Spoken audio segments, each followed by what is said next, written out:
আসসালামু আলাইকুম। আজকে আমি প্রাথমিক বৃত্তি পরীক্ষা অর্থাৎ পঞ্চম শ্রেণীর বৃত্তি পরীক্ষা ২০২৬ এর সিলেবাস ও প্রশ্ন কাঠামো নিয়ে আলোচনা করব। ২০২৬ সালের বৃত্তি পরীক্ষার হবে মোট ৫টি বিষয়, অর্থাৎ পঞ্চম শ্রেণীর যে ৬টি বই আছে সেখান থেকে মোট ৫টি বিষয়ে পরীক্ষা হবে। এর মধ্যে যে ধর্ম বই আছে এই ধর্ম বইটা বাদ দেওয়া হয়েছে। এখানে গণিত হবে ১০০ নম্বরের, আর বিজ্ঞান এবং বায়বি অর্থাৎ বাংলাদেশ ও বিশ্ব পরিচয় এই দুইটা সাবজেক্টে ৫০-৫০ করে ১০০ নম্বরের পরীক্ষা হবে।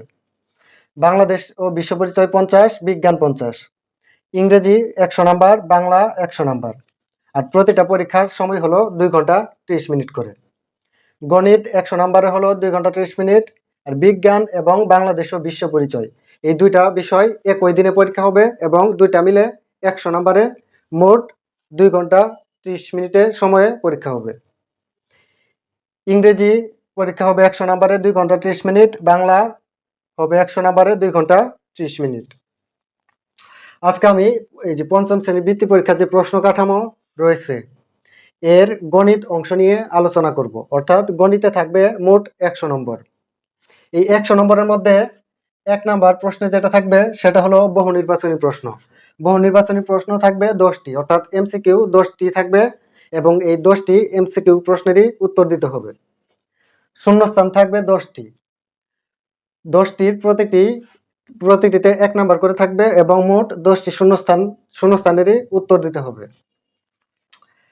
সংক্ষিপ্ত প্রশ্ন থাকবে ১৬টি এবং ১৬টি প্রশ্নের প্রতিটিতে ১ নম্বর করে। তাহলে ১৬টি প্রশ্নেরই উত্তর দিতে হবে এবং এখানে থাকবে ১৬ নম্বর। এই বহু নির্বাচনী শূন্যস্থান সংক্ষিপ্ত প্রশ্ন এই তিনটাতে পঞ্চম শ্রেণীর যে গণিত বইয়ের অধ্যায়গুলো আছে সেই সবগুলো অধ্যায় থেকে এখান থেকে প্রশ্ন থাকবে, অর্থাৎ বহু নির্বাচনী থাকবে সবগুলো অধ্যায় থেকে মোট 10টি, শূন্যস্থান থাকবে সবগুলো অধ্যায় থেকে 10টি, আর সংক্ষিপ্ত প্রশ্ন থাকবে সবগুলো অধ্যায় থেকে 16টি। আর বাকি যে নম্বরগুলো রয়েছে এগুলো এই 4 প্রক্রিয়া সম্পর্কিত সমস্যা থাকবে 1টি এবং 1টি প্রশ্নেরই উত্তর দিতে হবে। লসাগু ও গসাগু সম্পর্কিত, অর্থাৎ লসাগু এবং গসাগু এই দুইটা মিলে একটি সমস্যা থাকবে এবং একটিরই উত্তর দিতে হবে। এই সাধারণ ভগ্নাংশ অথবা দশমিক ভগ্নাংশ এই দুইটা থেকে একটা সমস্যা থাকবে এবং একটারই উত্তর দিতে হবে।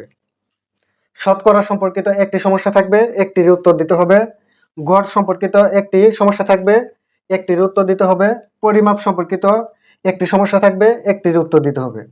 আর জ্যামিতি অংশ থেকে একটি সমস্যা থাকবে এবং একটির উত্তর দিতে হবে। উপাত্ত বিন্যস্তকরণ থেকে একটি সমস্যা থাকবে, একটির উত্তর দিতে হবে। আর এই 4 থেকে 11 পর্যন্ত, অর্থাৎ এখানে 8টি প্রশ্ন আছে বা 8টি সমস্যা থাকবে। এই 8টি সমস্যার প্রতিটিতে 8 করে নাম্বার, মোট 64 নাম্বার হবে।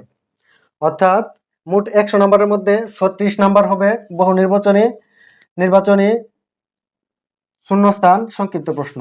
আর বাকি যে 64 নম্বর রয়েছে এই 64 নম্বরের জন্য 8টি বড় সমস্যা থাকবে এবং এই সবগুলোর কি করতে হবে, সমাধান করতে হবে। তার মধ্যে 4 থেকে 9 পর্যন্ত যে সমস্যাগুলো থাকবে, অর্থাৎ 4 নং থেকে 9 নং, এইগুলোতে প্রশ্নের ভাগ থাকতে পারে, অর্থাৎ একটি সমস্যাতেই ক অথবা ক এবং খ দুইটি অংশ থাকতে পারে, অথবা ক খ গ মানে সৃজনশীল আকারে থাকতে পারে। ক খ থাকতে পারে এই একই সমস্যা থেকে, অর্থাৎ 4 প্রক্রিয়া থেকে যে সমস্যা থাকবে এখান থেকে এই একটা সমস্যার মধ্যেই দুইটা অংশ থাকবে, একটা হলো ক অংশ এবং খ অংশ, অথবা থাকতে পারে 3টা অংশে ক খ এবং গ। আর জ্যামিতি অংশ এবং উপাত্ত বিন্যস্তকরণ এগুলো প্রশ্নে যেভাবে বলে দেওয়া থাকবে ঠিক সেভাবেই লিখতে হবে। এই জ্যামিতি অংশ থেকে চিত্র আঁকতে বলতে পারে এবং চিত্রের বৈশিষ্ট্য বা ওই যে অঙ্কিত চিত্রের বৈশিষ্ট্য লিখতে বলতে পারে। তাহলে এই ছিল গণিত অংশের সিলেবাস এবং মান বন্টন।